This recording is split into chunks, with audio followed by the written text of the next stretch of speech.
Hello my dear students, welcome back to my channel life in law. আমরা কিন্তু মাঝে মধ্যে শুনে থাকি যে ভারত নাকি একটি গণতান্ত্রিক দেশ, কিন্তু কথা হচ্ছে আমরা কি করে বুঝতে পারি যে ভারত একটি গণতান্ত্রিক দেশ এবং ভারতের গণতন্ত্র কিভাবে বা কার্যকরী হয় সেগুলো নিয়ে আজকে আমরা আলোচনা করব।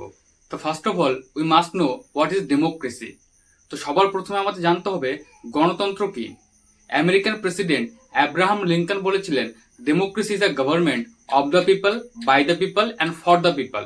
অর্থাৎ গণতন্ত্র হচ্ছে এমন একটি শাসন ব্যবস্থা যে শাসন ব্যবস্থাটা জনগণের দ্বারা, জনগণের জন্য এবং জনগণই তৈরি করে। অর্থাৎ কোনো সরকার যদি জনগণ তৈরি করে থাকে তাহলে আমরা বলবো সেই সরকারটা হচ্ছে গণতান্ত্রিক সরকার। এছাড়া সরকার যদি কোনো সিদ্ধান্ত নেয় এবং সেই সিদ্ধান্তটা যদি জনমতের ভিত্তিতে নেওয়া হয় তাহলে আমরা বলবো সরকারের সেই সিদ্ধান্তটা হচ্ছে গণতান্ত্রিক সিদ্ধান্ত। অর্থাৎ কোনো সরকার যদি জনগণের প্রতি দায়িত্বশীল থাকে এবং জনগণের জন্য কাজ করে এবং জনগণের কথা মেনে কাজ করে তাহলে আমরা বলবো সেই সরকারটি হচ্ছে একটি গণতান্ত্রিক সরকার। এইবার আমরা কি করে জানতে পারি যে ভারত একটি গণতান্ত্রিক অর্থাৎ ডেমোক্রেটিক স্টেট? ভারতের সংবিধান হচ্ছে দেশের সর্বোচ্চ আইন এবং সংবিধানের প্রস্তাবনায় ডেমোক্রেটিক শব্দটাকে ইউজ করা হয়েছে। অর্থাৎ ভারত রাষ্ট্রটা যে একটি গণতান্ত্রিক রাষ্ট্র হবে সেই কথাটা আমরা ভারতের সংবিধানের প্রস্তাবনার থেকে জানতে পারি, কারণ প্রস্তাবনাকে কিন্তু ভারতের সংবিধানের অংশ মনে করা হয় এবং আমরা এই প্রস্তাবনার থেকে ভারতের সংবিধান রচয়িতাদের মতাদর্শ এবং তাদের লক্ষ্য জানতে পারি যে তারা ভারতকে কেমন দেশ হিসেবে দেখতে চান এবং চেয়েছেন। তো আমরা যেহেতু এখানে গণতান্ত্রিক অর্থাৎ ডেমোক্রেটিক শব্দটা দেখতে পাই, তো আমরা এখানে বলতে পারি যে ভারতের সংবিধানের প্রণেতারা ভারতকে একটি গণতান্ত্রিক রাষ্ট্র হিসেবে গড়ে তুলতে চেয়েছেন। তো সেই জন্য কিন্তু ভারতকে আমরা একটি গণতান্ত্রিক রাষ্ট্র বলে থাকি। এবার আমরা দেখব যে কি করে ভারতে গণতন্ত্র কাজ করে, অর্থাৎ ভারতে কিভাবে গণতন্ত্র কার্যকরী হয়। তো একটু আগে বললাম যে গণতন্ত্র হচ্ছে এমন একটি শাসন ব্যবস্থা যে শাসন ব্যবস্থাটা জনগণ নিজেদের জন্য নিজেরা তৈরি করে এবং ভারতে কেন্দ্র সরকার এবং রাজ্য সরকার উভয় সরকারই কিন্তু জনগণের ভোটের দ্বারা নির্বাচিত হয়। অর্থাৎ জনগণ কিন্তু সরকারকে নির্বাচন করে। ভারতের কেন্দ্রীয় সরকারের নমিনাল হেড অর্থাৎ নাম সর্বস্ব শাসক হচ্ছেন প্রেসিডেন্ট অর্থাৎ রাষ্ট্রপতি।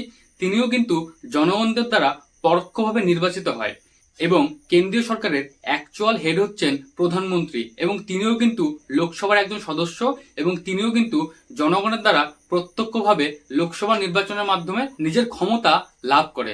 অর্থাৎ এখানে আমরা দেখতে পাচ্ছি যে ভারতের সরকার কিন্তু জনগণের দ্বারা নির্বাচিত হয়ে ক্ষমতা লাভ করে। অর্থাৎ আমরা দেখতে পাচ্ছি যে ভারত হচ্ছে একটি ওয়ার্কিং ডেমোক্রেসি, অর্থাৎ ভারতে গণতন্ত্র কার্যকরী হচ্ছে। এইবার আমরা একটু আগেই বললাম যে ভারতের সংবিধান হচ্ছে দেশের সর্বোচ্চ আইন, অর্থাৎ দেশের রাষ্ট্র কিভাবে পরিচালিত হবে, সরকার কিভাবে নির্বাচিত হবে, সরকারের ক্ষমতা কি হবে, এই সব বিষয় কিন্তু আমরা সংবিধান থেকে জানতে পারি। তাহলে প্রশ্ন হচ্ছে সংবিধানে কি এই ভোটদানের অধিকার অর্থাৎ জনগণ যে সরকারকে নির্বাচিত করবে এ সম্পর্কে কিছু বলা আছে? অবশ্যই আছে। ভারতের সংবিধানের আর্টিকেল 326-এ বলা হয়েছে যে লোকসভা এবং রাজ্যের আইনসভার যে সদস্য তারা ভারতের নাগরিকের দ্বারা নির্বাচিত হবে। এবার কোন নাগরিকের দ্বারা নির্বাচিত হবে? ভারতের যে নাগরিকের বয়স 18 বছর পূর্ণ হয়েছে সে নাগরিকরা ভোটদানের অধিকার লাভ করে, অর্থাৎ তাদের রাইট টু ভোট থাকে এবং যে নাগরিকদের রাইট টু ভোট রয়েছে তারা কিন্তু এই লোকসভা এবং রাজ্যের আইনসভার সদস্যদের ভোটদানের মাধ্যমে নির্বাচিত করে থাকেন। অর্থাৎ আমরা ভারতের সংবিধানে দেখতে পাচ্ছি যে সংবিধানে বলা হয়েছে ভারত একটি গণতন্ত্র এবং বলা হয়েছে সরকার কিভাবে নির্বাচিত হবে। এবার ভোটদানের অধিকার কাদের রয়েছে? ভোটদানের অধিকার ভারতের শুধুমাত্র সেই সমস্ত নাগরিকদের রয়েছে যে নাগরিকদের বয়স 18 বছর পূর্ণ হয়েছে। এবং কারা কারা ভোটদানের অধিকার থেকে বঞ্চিত হয়? যে নাগরিকদের বয়স 18 বছর পূর্ণ হয়নি তারা ভোটদানের অধিকার ভোগ করতে পারে না এবং কোনো ব্যক্তি যদি ভারতের নাগরিক না হয় তাহলেও কিন্তু সে ভারতে ভোটদানের অধিকার লাভ করতে পারে না। এছাড়া আনসাউন্ডনেস অফ মাইন্ড অর্থাৎ কোনো বিকৃত মস্তিষ্কের ব্যক্তিও কিন্তু ভোটদানের অধিকারকে লাভ করতে পারে না। এছাড়াও কোনো কারাপ্টেড পার্সন এবং বিভিন্ন ক্রাইমের কনভিক্টেড পার্সনসও কিন্তু ভোটদানের অধিকার থেকে বঞ্চিত হয়। তো এই ভিডিওতে আমরা আলোচনা করলাম যে আমরা কিভাবে জানতে পারি ভারত একটি গণতান্ত্রিক দেশ এবং কিভাবে ভারতে গণতন্ত্র বেঁচে রয়েছে, অর্থাৎ কিভাবে ভারতে গণতন্ত্র কার্যকরী হয় সেটাও নিয়ে আলোচনা করলাম। If you learn something new from this video, then please subscribe my channel and share this video with your friends.